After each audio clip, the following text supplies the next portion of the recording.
Welcome to Night Shifter ASMR. Thank you for joining me.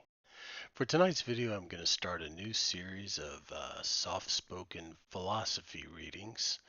Um, I'm going to begin with Plato's Apology. Um, it will be in a new separate section. It doesn't really fit into the bedtime stories, but I did want to get some reading done, so we're going to start this new section. I'll probably do some Marcus Aurelius after this. But I wanted to start with Plato's Apology. It's a little bit long, so I'm curious to see how long this video is going to be. But I thought it would be interesting for people some of you younger viewers maybe have never been exposed to philosophy in school or anything like that. So I thought it'd be interesting and something nice you can put on while you're going to bed or something. So we're going to get started. And for those of you who are unfamiliar with it, Plato is recounting in this work the trial of Socrates. An apology in this sense does not mean what it means to us today. It's more like defense in defense of, rather than Socrates is definitely not saying he's sorry. But yeah, for those of you who may not know, Socrates was accused of corrupting the youth of Athens, and he's on trial. So here we go. I hope you enjoy it.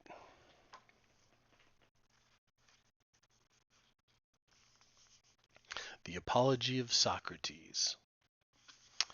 How you have felt, O men of Athens, at hearing the speeches of my accusers, I cannot tell. But I know that their persuasive words almost made me forget who I was, such was the effect of them. And yet they have hardly spoken a word of truth. But many as their falsehoods were, there was one of them which quite amazed me. I mean when they told you to be upon your guard, and not to let yourself be deceived by the force of my eloquence. They ought to have been ashamed of saying this, because they were sure to be detected as soon as I opened my lips and displayed my deficiency. They certainly did appear to be most shameless in saying this, unless by the force of eloquence they mean the force of truth, for then I do indeed admit that I am eloquent. But in how different a way from theirs. Well, as I was saying, they have hardly uttered a word, or not more than a word of truth. But you shall hear from me the whole truth, not however delivered after their manner, in a set oration duly ornamented with words and phrases. No, indeed, but I shall use the words and arguments which occur to me at the moment, for I am certain that this is right, and that at my time of life I ought not to be appearing before you, O men of Athens, in the character of a juvenile orator. Let no one expect this of me. And I must beg of you to grant me one favor, which is this: if you hear me using the same words in my defense which I have been in the habit of using, and which most of you may have heard in the agora, and at the tables of the money changers, or anywhere else, I would ask you not to be surprised at this, and not to interrupt me.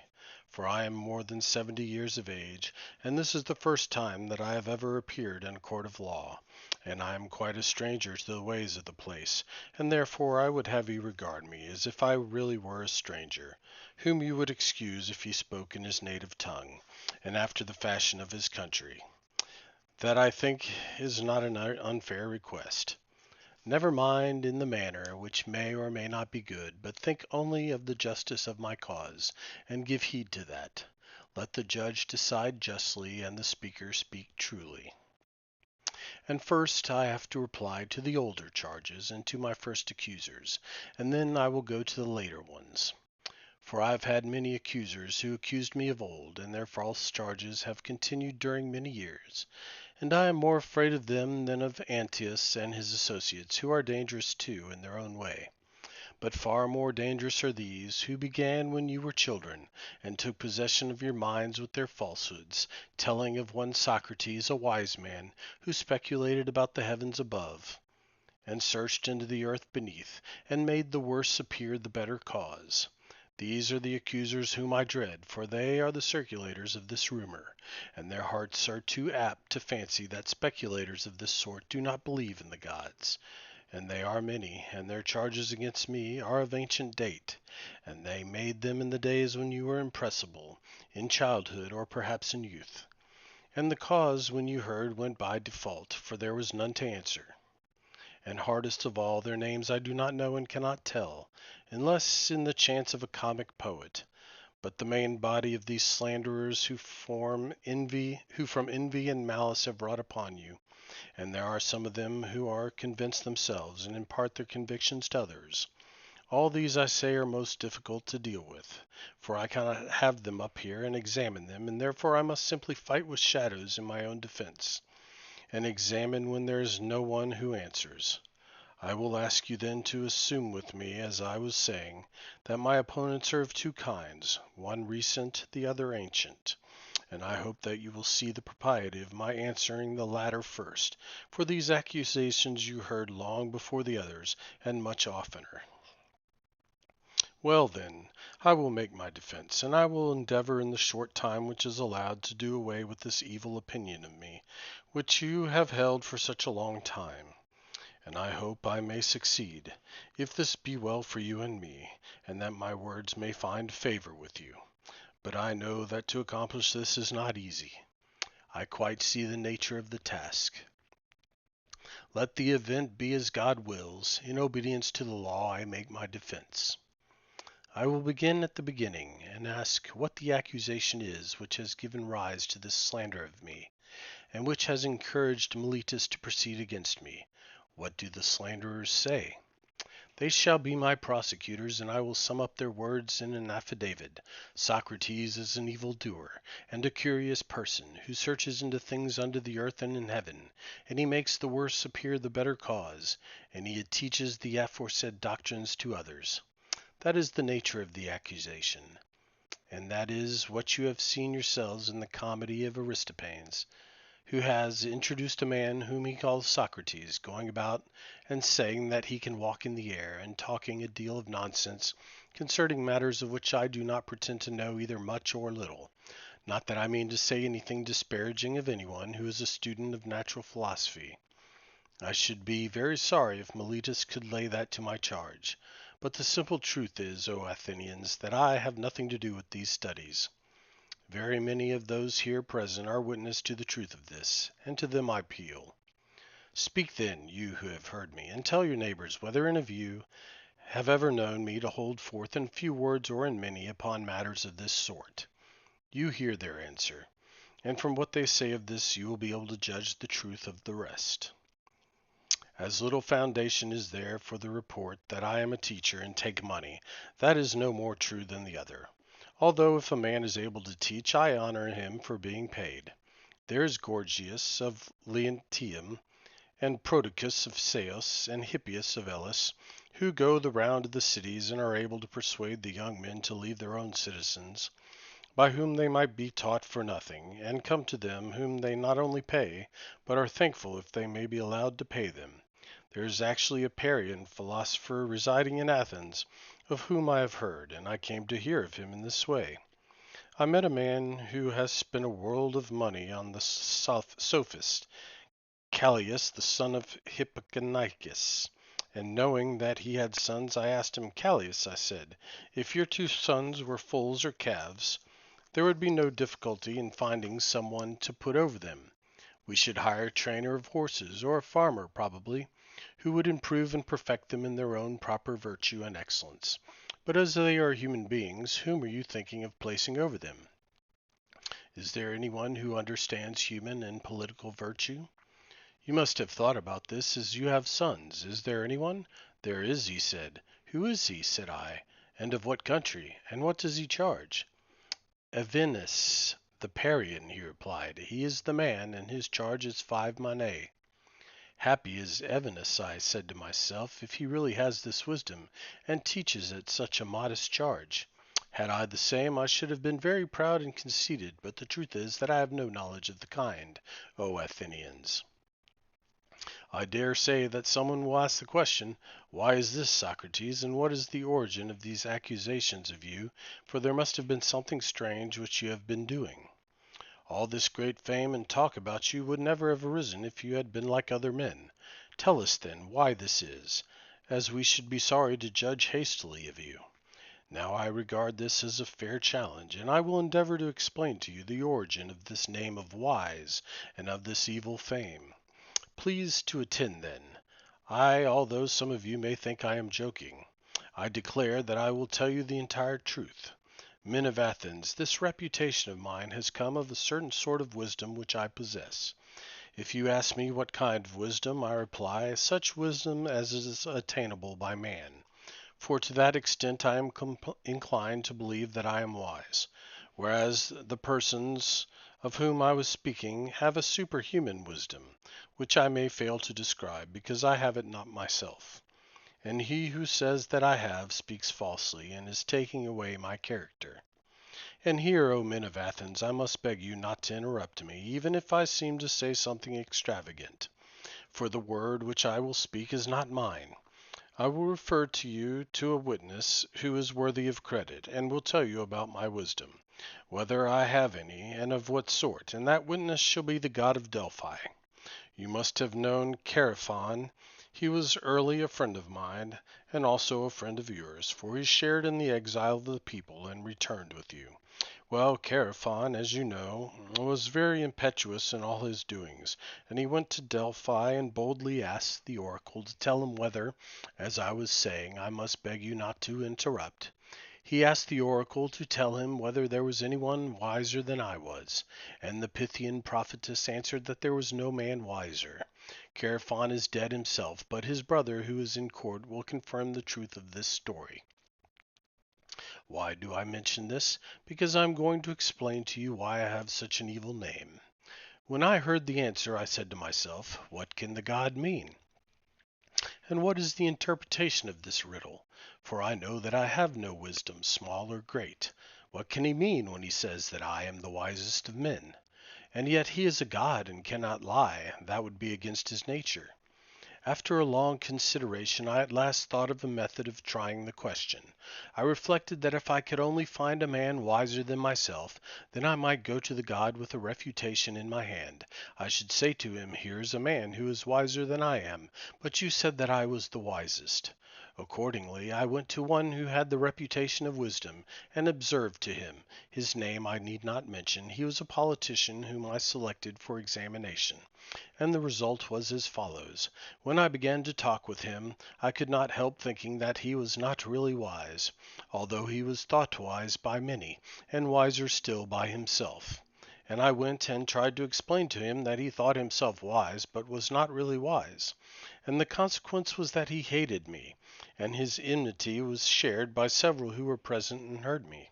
So I left him, saying to myself as I went away, well, although I do not suppose that either of us knows anything really beautiful and good, I am better off than he is, for he knows nothing and thinks that he knows. I neither know nor think that I know. In this latter particular, then, I seem to have slightly the advantage of him. Then I went to another, who had still higher philosophical pretensions, and my conclusion was exactly the same. I made another enemy of him, and of many others beside him. After this I went to one man after another, being not unconscious of the enmity which I provoked, and I lamented and feared this. But necessity was laid upon me, and the word of God I thought ought to be considered first. And I said to myself, go, I must to all who appear to know, and find out the meaning of the oracle. And I swear to you, Athenians, by the dog I swear, for I must tell you the truth. The result of my mission was just this. I found that the men most in repute were all but the most foolish, and that some inferior men were really wiser and better. I will tell you the tale of my wanderings and of the Herculean labors, as I may call them, which I endured only to find at last the oracle irrefutable. When I left the politicians, I went to the poets, tragic, dithyrambic, and all sorts, and there I said to myself, you will be detected. Now you will find out that you are more ignorant than they are. Accordingly, I took them some of the most elaborate passages in their own writings, and asked what was the meaning of them, thinking that they would teach me something. Will you believe me? I am almost ashamed to speak of this, but still I must say that there is hardly a person present who would not have talked better about their poetry than they did themselves. That showed me in an instant that not by wisdom do poets write poetry, but by a sort of genius and inspiration. They are like diviners or soothsayers, who also say many fine things, but do not understand the meaning of them. and the poets appeared to me to be much in the same case. And I further observed that upon the strength of their poetry they believed themselves to be the wisest of men in other things in which they were not wise. So I departed, conceiving myself to be superior to them for the same reason that I was superior to the politicians. At last I went to the artisans, for I was conscious that I knew nothing at all, as I might say, and I was sure that they knew many fine things, and in this I was not mistaken, for they did know many things of which I was ignorant, and in this they certainly were wiser than I was. But I observed that even the good artisans fell into the same error as the poets. Because they were good workmen, they thought that they also knew all sorts of high matters, and this defect in them overshadowed their wisdom. Therefore I asked myself on behalf of the oracle whether I would like to be as I was, neither having their knowledge nor their ignorance, or like them in both, and I made answer to myself and the oracle that I was better off as I was.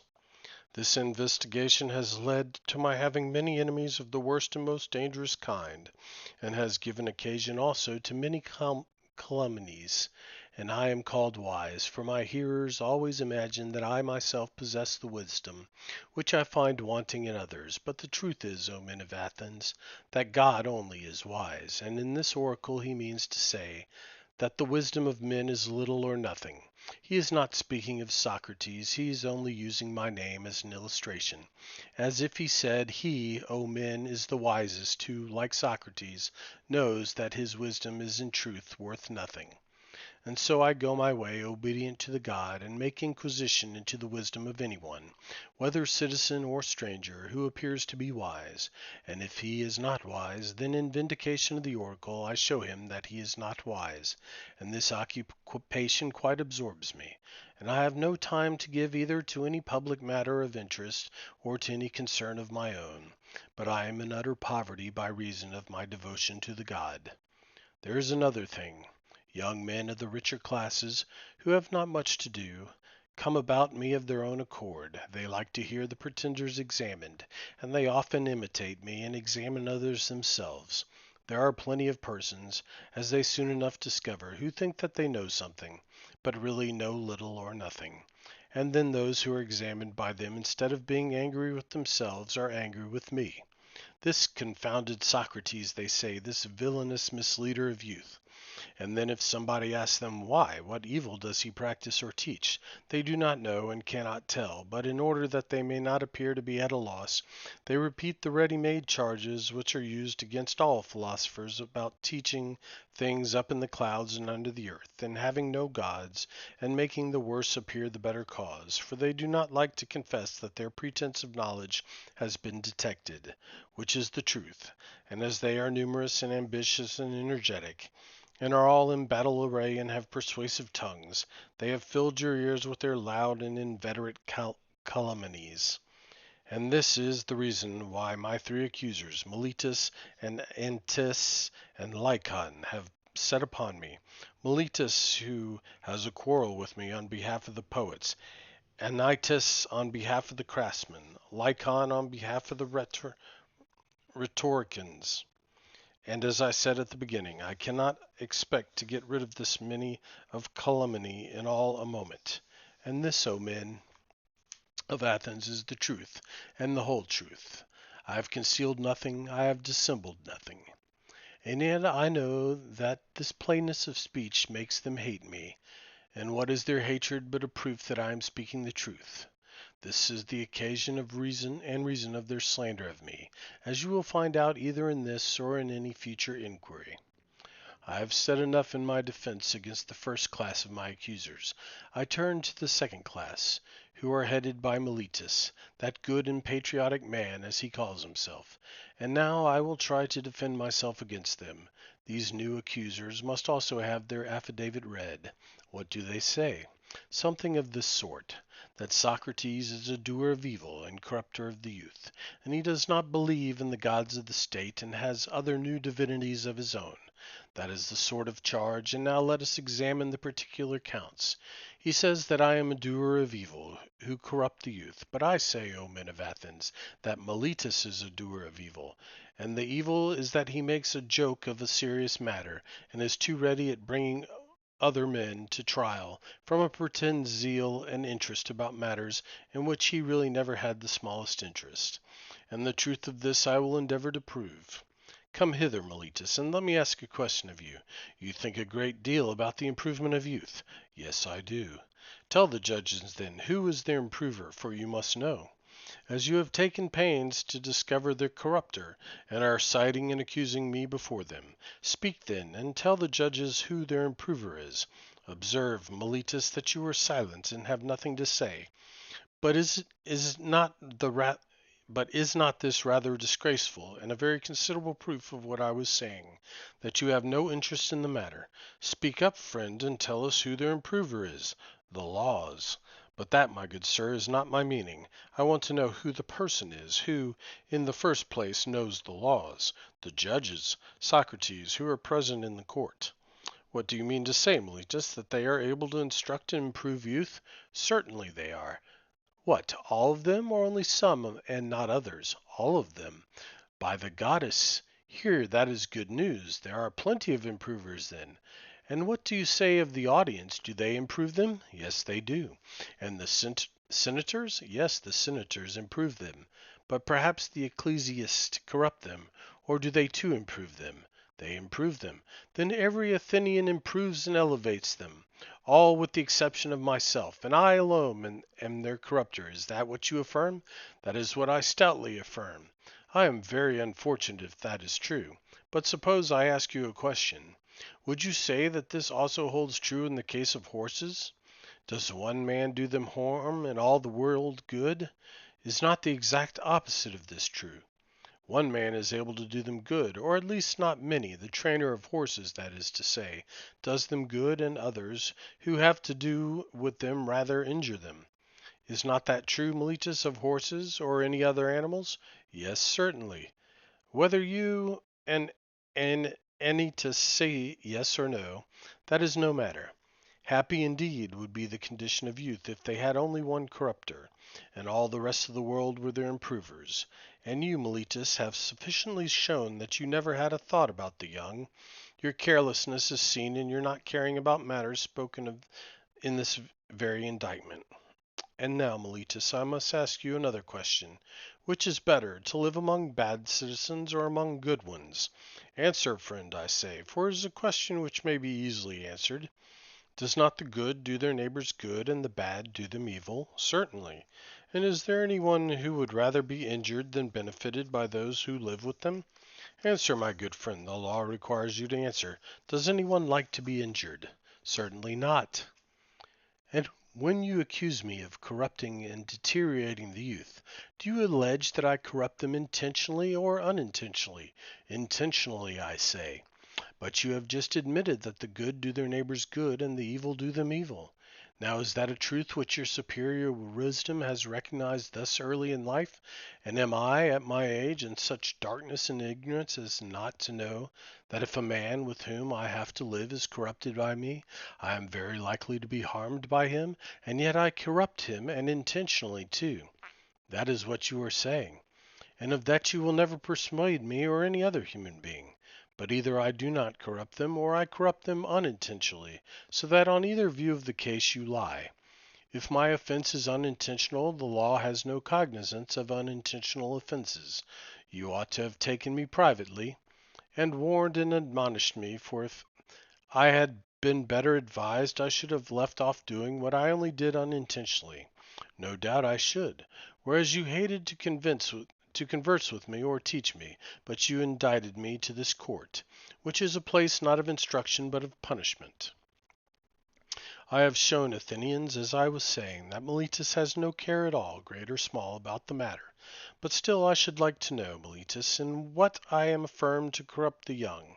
I suppose you mean, as I infer from your indictment, that I teach them not to acknowledge the gods which the state acknowledges, but some other new divinities or spiritual agencies in their stead. These are the lessons which corrupt the youth, as you say. Yes, I say that emphatically. Then by the gods, Meletus, of whom we are speaking, tell me, and the court, in somewhat plainer terms, what you mean. For I do not as yet understand whether you affirm that I teach others to acknowledge some gods, and therefore do believe in gods, and am not an entire atheist. This you do not lay to my charge, but only that they are not the same gods which the city recognizes. The charge is that they are different gods. Or do you mean to say that I am an atheist simply, and a teacher of atheism? I mean the latter, that you are a complete atheist. That is an extraordinary statement, Meletus. Why do you say that? Do you mean that I do not believe in the godhead of the sun or moon, which is the common creed of all men? I assure you, judges, that he does not believe in them, for he says that the sun is stone and the moon earth. Friend Meletus, you think that you are accusing Anaxagoras, and you have but a bad opinion of the judges, if you fancy them ignorant to such a degree as not to know that those whose doctrines are found in the books of Anaxagoras the Clazomenian, who is full of them.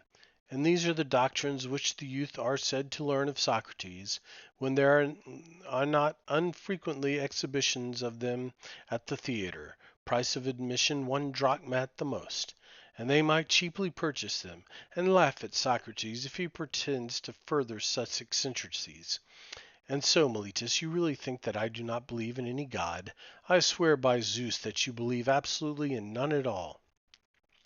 You are a liar, Meletus, not believed even by yourself, for I cannot help thinking, O men of Athens, that Meletus is reckless and impudent, and that he has written this indictment in a spirit of mere wantonness and youthful bravado.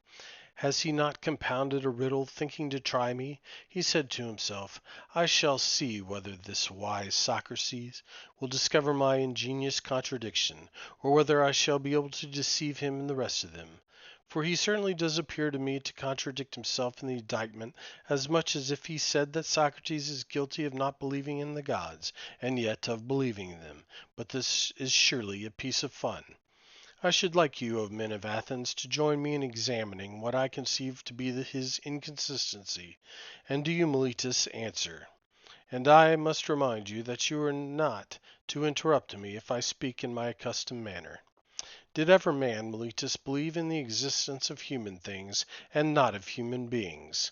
I wish, men of Athens, that he would answer, and not be always trying to get up an interruption. Did ever any man believe in horsemanship and not in horses, or in flute playing and not in flute players? No, my friend, I will answer to you and to the court, as you refuse to answer for yourself. There is no man who ever did. But now, please to answer the next question. Can a man believe in spiritual and divine agencies and not in spirits or demigods? He cannot. I am glad that I have extracted that answer by the assistance of the court. Nevertheless, you swear in the indictment that I teach and believe in divine or spiritual agencies, new or old, no matter for that. At any rate, I believe in spiritual agencies, as you say and swear in the affidavit. But if I believe in divine beings, I must believe in spirits or demigods. Is that not true? Yes, that is true, for I may assume that your silence gives assent to that. Now, what are spirits or demigods? Are they not either gods or the sons of gods? Is that true? Yes, that is true. But this is just the ingenious riddle of which I was speaking. The demigods or spirits are gods, and you say first that I don't believe in gods, and then again that I do believe in gods, that is, if I believe in demigods. For if the demigods are the illegitimate sons of gods, whether by the nymphs or by any other mothers, as is thought, that, as all men will allow, necessarily implies the existence of their parents. You might as well affirm the existence of mules and deny that of horses and asses. Such nonsense, Meletus, could only have been intended by you as a trial of me. You have put this into the indictment because you had nothing real of which to accuse me. But no one who has a particle of understanding will ever be convinced by you that the same man can believe in divine and superhuman things, and yet not believe that there are gods and demigods and heroes. I have said enough in answer to the charge of Meletus. Any elaborate defense is unnecessary, but as I was saying before, I certainly have many enemies, and this is what will be my destruction if I am destroyed. Of that I am certain. Not Meletus, nor yet Antaeus, but the envy and detraction of the world, which has been the death of many good men, and will probably be the death of many more, but there is no danger of my being the last of them. Someone will say, and are you not ashamed, Socrates, of a course of life which is likely to bring you to an untimely end? To him I may fairly answer, there you are mistaken. A man who is good for anything ought not to calculate the chance of living or dying. He ought only to consider whether in doing anything he is doing right or wrong, acting the part of a good man or of a bad. Whereas, according to your view, the heroes who fell at Troy were not good for much, and the son of Thetis above all, who altogether despised danger in comparison with disgrace. And when his goddess mother said to him, in his eagerness to slay Hector, that if he avenged his companion Patroclus and slew Hector, he would die himself. Fate, as she said, waits upon you next after Hector.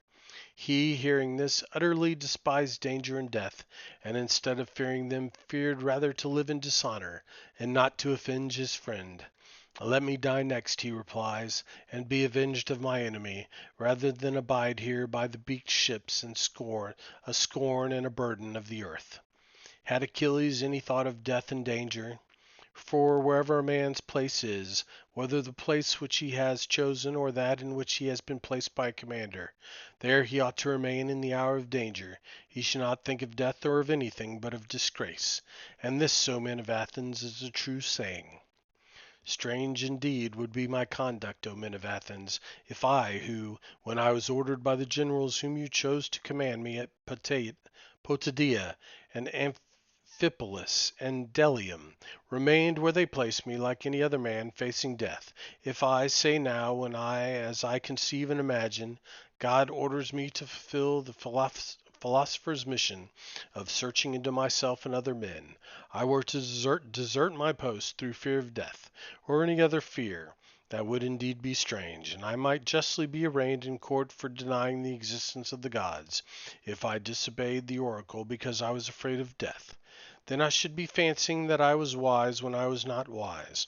For this fear of death is indeed the pretense of wisdom, and not real wisdom, being the appearance of knowing the unknown, since no one knows whether death, which they in their fear apprehend to be the greatest evil, may not be the greatest good.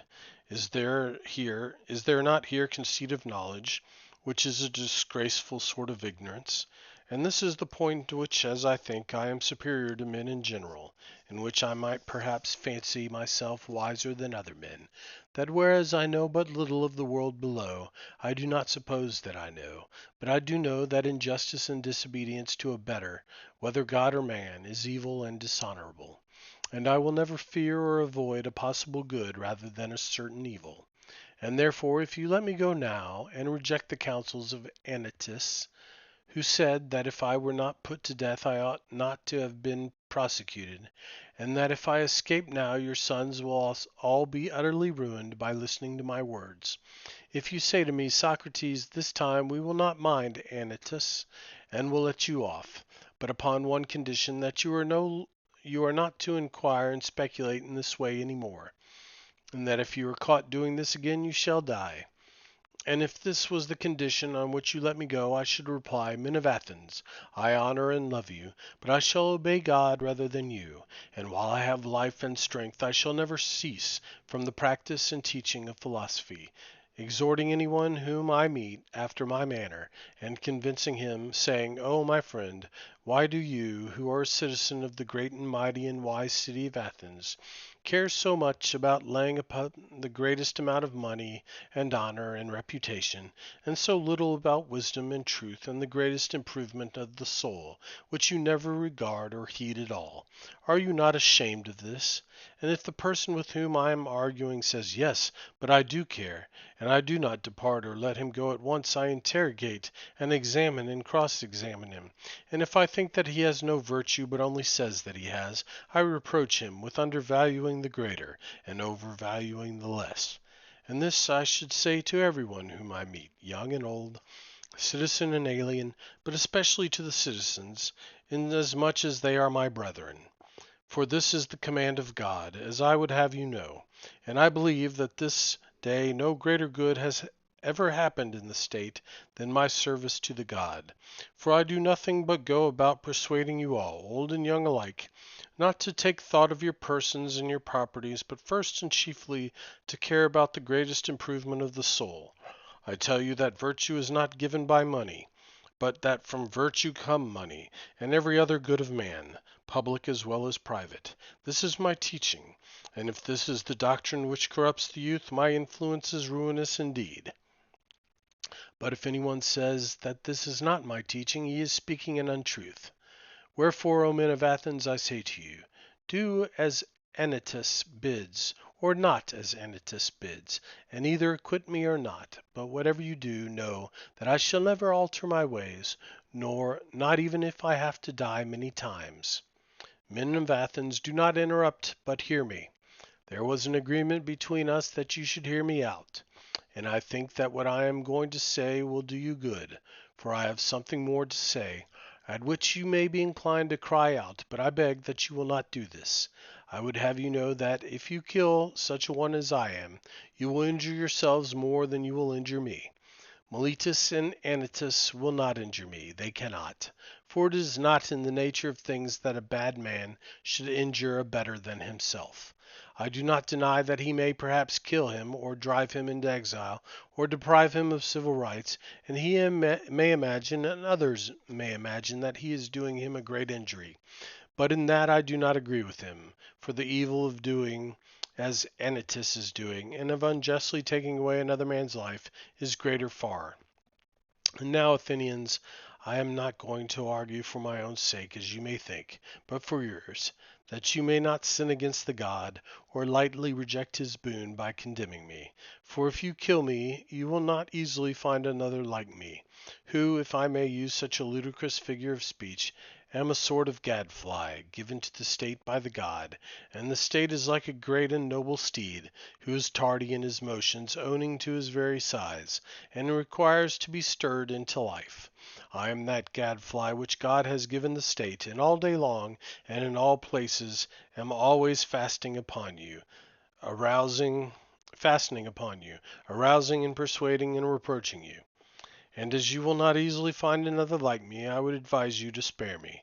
I dare say that you may feel irritated at being suddenly awakened when you are caught napping, and you may think that if you were to strike me dead, as Anytus advises, which you easily might, then you would sleep on for the remainder of your lives, unless God in his care of you gives you another gadfly.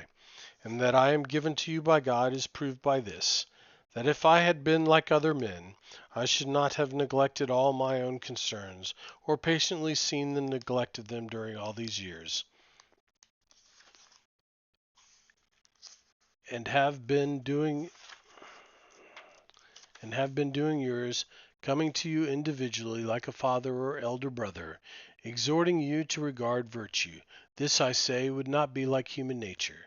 And had I gained anything, or if my exhortations had been paid, there would have been some sense in that. But now, as you will perceive, not even the impudence of my accusers dares to say that I have ever exacted or sought pay of anyone. They have no witness of that. And I have a witness of the truth of what I say. My poverty is a sufficient witness. Someone may wonder why I go about in private, giving advice and busying myself with the concerns of others, but do not venture to come forward in public and advise the state. I will tell you the reason of this. You have often heard me speak of an oracle or sign which comes to me, and in this divinity which Miletus ridicules in this indictment. This sign I have ever since I was a child. The sign is a voice which comes to me and always forbids me to do something which I am going to do, but never commands me to do anything. And this is what stands in the way of my being a politician. And rightly, as I think, for I am certain, O men of Athens, that if I had engaged in politics, I should have perished long ago and done no good either to you or to myself. And don't be offended at my telling you the truth, for the truth is that no man who goes to war with you, or any other multitude, honestly struggling against the commission of unrighteousness and wrong in the state, will save his own life. He who will really fight for the right, if he would live even for a little while, must have a private station and not a public one. I can give you as proof of this, not words only, but deeds, which you value more than words. Let me tell you a passage of my own life, which will prove to you that I should never have yielded to injustice from any fear of death, and that if I had not yielded I should have died at once. I will tell you a story, tasteless perhaps, and commonplace, but nevertheless true. The only office of state which I ever held, O men of Athens, was that of senator. The tribe Antiochus, which is my tribe, had the presidency of the trial of the generals who had not taken up the bodies of the slain after the battle of Argisae, and you proposed to try them all together, which was illegal, as you all thought afterwards, but at the time I was the only one of the prytanes who was opposed to the illegality, and I gave my vote against you. And when the orators threatened to impeach and arrest me, and have me taken away, and you called and shouted, I made up my mind that I would run the risk, having law and justice with me, rather than take part in your injustice, because I feared imprisonment and death. This happened in the days of the democracy.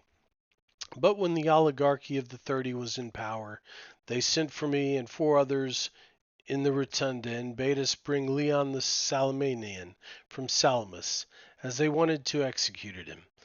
This was a specimen of the sort of commands which they were always giving with the view of implicating as many as possible in their crime.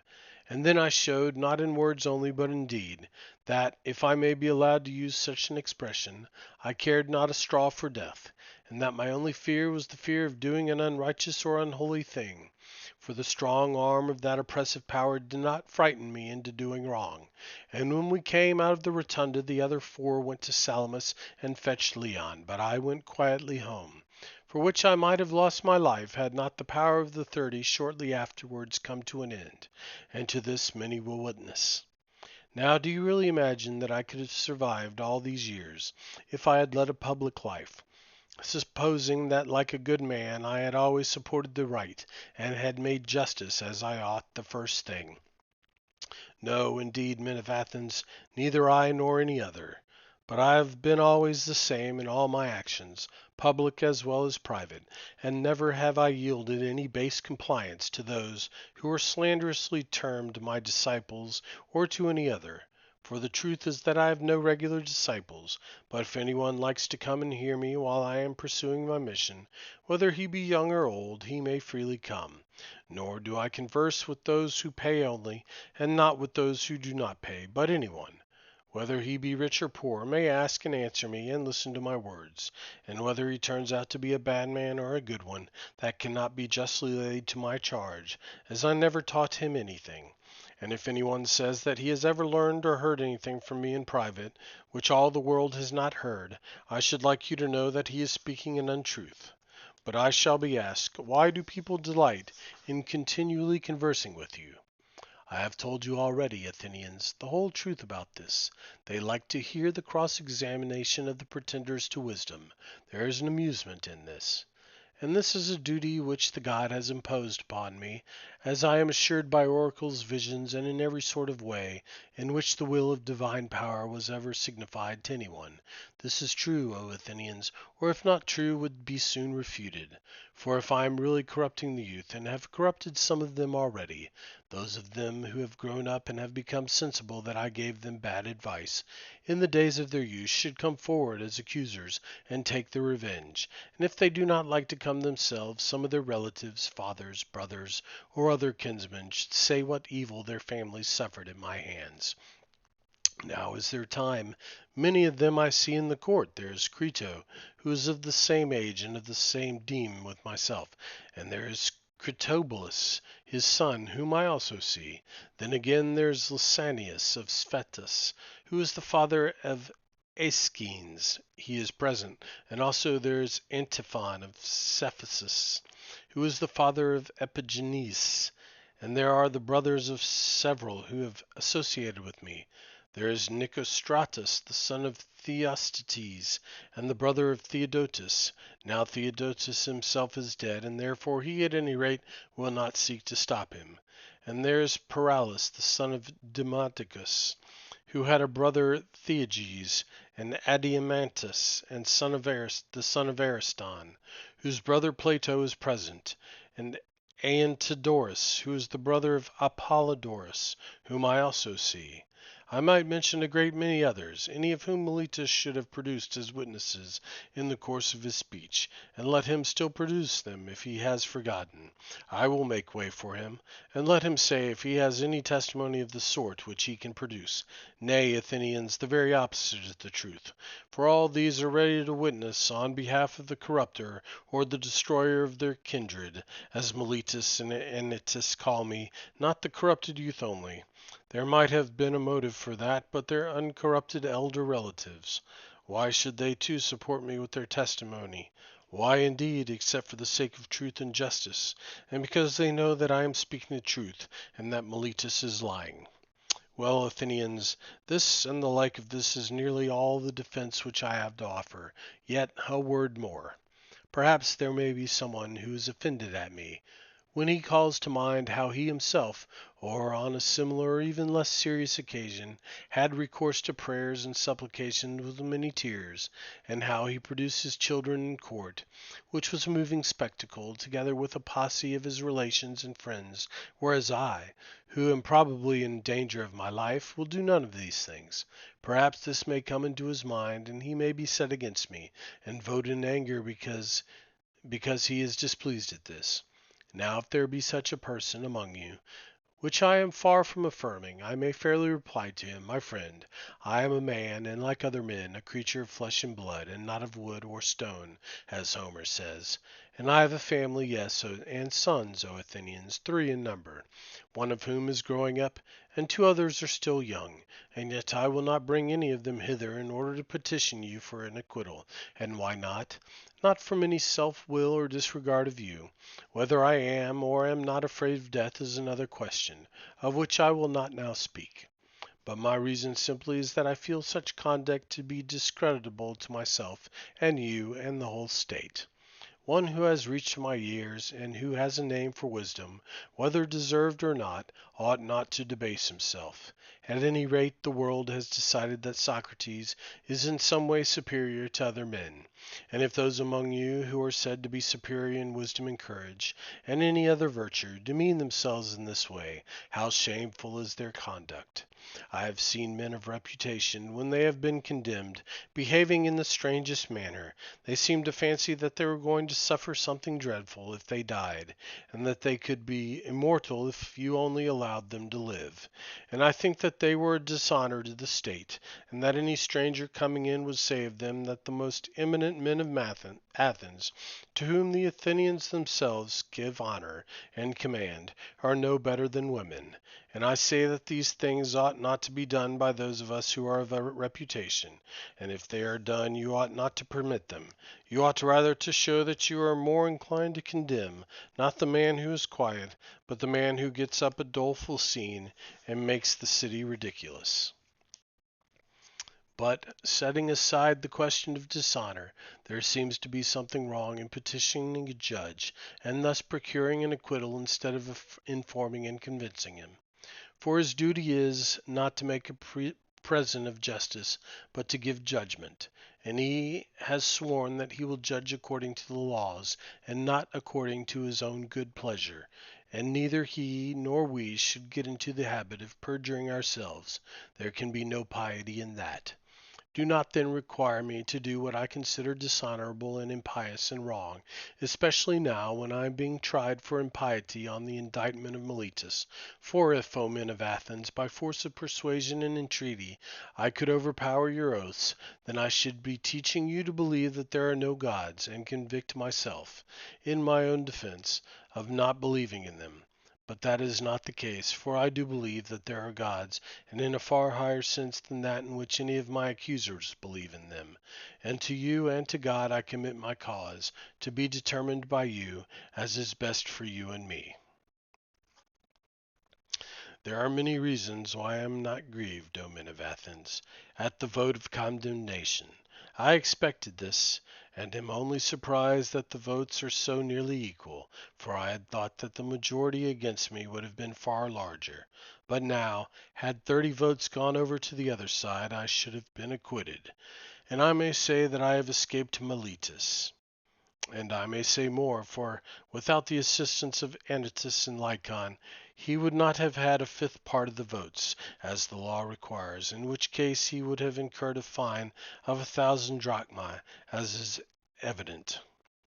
And so he proposes death as the penalty. And what shall I propose on my part, O men of Athens? Clearly that which is my due. And what is that which I ought to pay or to receive? What shall be done to the man who has never had the wit to be idle during his whole life, but has been careless of what the many care about, wealth and family interest and military offices, and speaking in the assembly and magistracies and plots and parties, reflecting that I was really too honest a man to follow in this way and live. I did not go where I could do no good to you or to myself, but where I could do the greatest good privately to every one of you. Thither I went, and sought to persuade every man among you that he must look to himself, and seek virtue and wisdom, before he looks to his private interest, and look to the state before he looks to the interests of the state, and that this should be the order which he observes in all his actions. What shall be done to such a one? Doubtless some good thing, O men of Athens, if he has his reward, and the good shall be a kind suitable to him. What would be a reward suitable to a poor man who is your benefactor, who desires leisure that he may instruct you? There can be no more fitting reward than the maintenance in the Prytaneum, O men of Athens, a reward which he deserves far more than the citizen who has won the prize at Olympia in the horse or chariot race, whether the chariots were drawn by 2 horses or by many. For I am in want, and he has enough, and he only gives you the appearance of happiness, and I give you the reality. And if I am to estimate the penalty justly, I say that maintenance in the Prytaneum is just return. Perhaps you may think that I am braving you in saying this, as in what I said before about the tears and prayers, but that is not the case. I speak rather because I am convinced that I never intentionally wronged anyone, although I cannot convince you of that, for we have had a short conversation only. But if there were a law at Athens, such as there is in other cities, that a capital cause should not be decided in one day, then I believe that I should have convinced you. But now the time is too short. I cannot in a moment refute great slanders, and as I am convinced that I never wronged another, I will assuredly not wrong myself. I will not say of myself that I deserve any evil, or propose any penalty. Why should I? Because I am afraid of the penalty of death which Miletus proposes. When I do not know whether death is a good or an evil, why should I propose a penalty which would certainly be an evil? Shall I say imprisonment? And why should I live in prison, or be the slave of the magistrates of the year of the 11? Or shall the penalty be a fine, and imprisonment until the fine is paid? There is the same objection. I should have to lie in prison for money I have none and I cannot pay. And if I say exile, and this may possibly be the penalty which you will affix, I must indeed be blinded by the love of life if I were to consider that when you, who are my own citizens, cannot endure my discourses and words, and have found them so grievous and odious that you would fain have done with them, others are likely to endure me. No, indeed, men of Athens, that is not very likely. And what a life should I lead at my age, wandering from city to city, living in ever-changing exile and always being driven out? For I am quite sure that into whatever place I go, as here so also there, the young men will come to me. And if I drive them away, their elders will drive me out at their desire. And if I let them come, their fathers and friends will drive me out for their sakes. Someone will say, "Yes, Socrates, but cannot you hold your tongue? And then you may go into a foreign city, and no one will interfere with you." Now I have great difficulty in making you understand my answer to this, for I will tell you that this would be a disobedience to a divine command, and therefore I cannot hold my tongue. You will not believe that I am serious, and if I say again that the greatest good of man is daily to converse about virtue, and all that concerning which you hear me examining myself and others, and that the life which is unexamined is not worth living, that you are still less likely to believe. and yet what I say is true, although a thing of which it is hard for me to persuade you. Moreover, I am not accustomed to think that I deserve any punishment. Had I money, I might have proposed to give you what I had, and have been none the worse. But you see that I have none, and can only ask you to proportion the fine to my means. However, I think that I can afford a minae, and therefore I propose that penalty. Plato, Crito, Critobulus, and Apollodorus, my friends here, bid me say 30 minae, and they will be the sureties. Well then, say 30 minae. Let that be the penalty, for that they will be ample security to you. Nor much time will be gained, O Athenians, in return for the evil name which you will get from the detractors of the city, who will say that you killed Socrates, a wise man. For they will call me wise, even though I am not wise, when they want to reproach you. If you had waited a little while, your desire would have been fulfilled in the course of nature, for I am far advanced in years, as you may perceive, and not far from death. I am speaking now only to those of you who have condemned me to death, and I have another thing to say to them. You think that I was convicted through deficiency of words. I mean that if I had thought fit to leave nothing undone, nothing unsaid, I might have gained an acquittal. Not so. The deficiency which led to my conviction was not of words, certainly not. But I had not the boldness or impudence or inclination to address you as you would have liked me to address you, weeping and wailing and lamenting, and saying and doing many things which you have been accustomed to hear from others, and which, as I say, are unworthy of me. But I thought that I ought not to do anything common or mean in the hour of danger, nor do I now repent of the manner of my defense, and I would rather die having spoken after my manner, than speak in your manner and live. For neither in war nor yet at law ought any man to use every way of escaping death. For often in battle there is no doubt that if a man will throw away his arms, and fall on his knees before his pursuers, he may escape death. And in other dangers there are other ways of escaping death, and if a man is willing to say and do anything. The difficulty, my friends, is not in avoiding death, but in avoiding unrighteousness, for that runs faster than death. I am old and move slowly, and the slower runner has overtaken me. And my accusers are keen and quick, and the faster runner, who is unrighteousness, has overtaken them. And now I depart hence condemned by you to suffer the penalty of death, and they too go their ways, condemned by the truth to suffer the penalty of villainy and wrong. And I must abide by my award, let them abide by theirs. I suppose that these things may be regarded as fated, and I think that they are well. And now, O men who have condemned me, I would fain prophesy to you, for I am about to die, and that is the hour in which men are gifted with prophetic power. And I prophesy to you who are my murderers, that immediately after my death punishment far heavier than you have inflicted on me will surely await you. Me you have killed because you wanted to escape the accuser, and not to give an account of your lives. But that will not be, as you suppose, far otherwise. For I say that there will be more accusers of you than there are now, accusers whom hitherto I have restrained.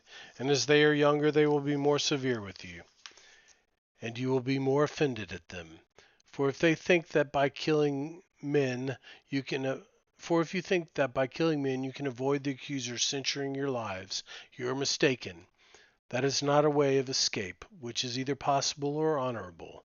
The easiest and noblest way is not to be crushing others, but to be improving yourselves. This is the prophecy which I utter before my departure to the judges who have condemned me. Friends who would have acquitted me, I would like to also talk with you about this thing which has happened, while the magistrates are busy, and before I go to the place at which I must die. Stay then a while, for we may as well talk with one another while there is time. You are my friends, and I should like to show you the meaning of this event which has happened to me. O my judges, for you I may truly call judges, I should like to tell you of a wonderful circumstance. Hitherto the familiar oracle within me has constantly been in the habit of opposing me, even about trifles, if I was going to make a slip or error about anything. And now, as you see, there has come upon me that which may be thought, and is generally believed to be, the last and worst evil. But the oracle made no sign of opposition, either as I was leaving my house and going out in the morning, or when I was going up into this court, or while I was speaking, had anything which I was going to say, and yet I have often been stopped in the middle of a speech, but now in nothing I either said or did touching this matter has the oracle opposed me. What do I take to be the explanation of this? I will tell you. I regard this as a proof that what has happened to me is a good, and that those of us who think that death is an evil are in error. There is a great proof to me of what I am saying, for the customary sign would surely have opposed me, had I been going to evil and not to good.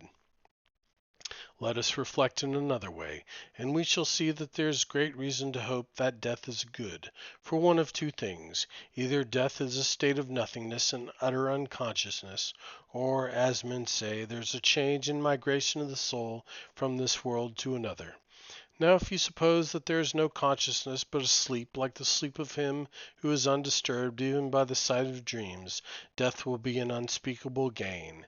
For if a person were to select a night in which his sleep was undisturbed even by dreams, and were to compare with this the other days and nights of his life, and then were to tell us how many days and nights he had passed in the course of his life better and more pleasantly than this one, I think that any man, I will not say a private man, but even the great king, will not find many such days or nights when compared with the others.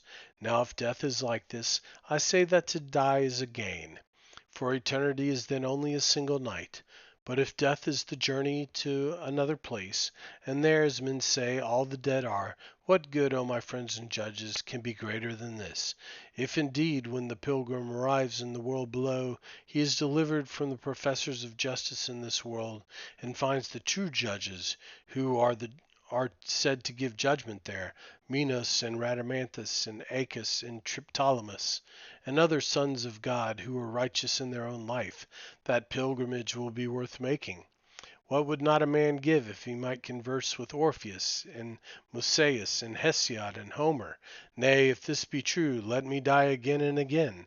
I, too, shall have a wonderful interest in a place where I can converse with Palamedes and Ajax, the son of Telamon, and other heroes of old who have suffered death through an unjust judgment, and there will be no small pleasure, as I think, in comparing my own sufferings with theirs. Above all, able I shall be able to continue my search into true and false knowledge, as in this world, so also in that. I shall find out who is wise, and who pretends to be wise and is not. What would not a man give, O judges, to be able to examine the leader of the great Trojan expedition, or Odysseus, or Sisyphus, or numberless others, men and women too? What infinite delight would there be in conversing with them and asking them questions? For in that world they do not put a man to death for this, certainly not. For besides being happier in that world than in this, they will be immortal, if what is said is true. Wherefore, O judges, be of good cheer about death, and know this of a truth, that no evil can happen to a good man, either in life or after death. He and his are not neglected by the gods, nor has my own approaching end happened by mere chance. But I see clearly that to die and be released was better for me, and therefore the oracle gave no sign, for which reason also I am not angry with my accusers or my condemners. They have done me no harm, although neither of them meant to do me any good, and for this I may gently blame them. Still, I have a favor to ask of them. When my sons are grown up, I would ask you, O my friends, to punish them, and I would have you trouble them as I have troubled you, if they seem to care about riches or anything more than about virtue, or if they pretend to be something when they are really nothing. Then reprove them, as I have reproved you, for not caring about that for which they ought to care, and thinking that they are something when they are really nothing. And if you do this, I and my sons will have received justice at your hands. The hour of departure has arrived, and we go our ways. I to die, and you to live. Which is better, God only knows. And there we go. That is Plato's Apology. I hope you enjoyed it. Wow, an hour. I didn't realize it would take me that long. But I hope you enjoyed it. That'll probably be the longest. I'll try and keep the next videos in this series a bit shorter. But thank you so much for joining me. And I'll be back again soon with some more trigger videos. Don't worry. I'm just trying to expand the nature of the channel a little bit. Some of the things that I would like to include. And but we'll always still have the unique ASMR triggers. So I'll be back with some more of those pretty soon. Thank you so much for watching and have a great night. Good night.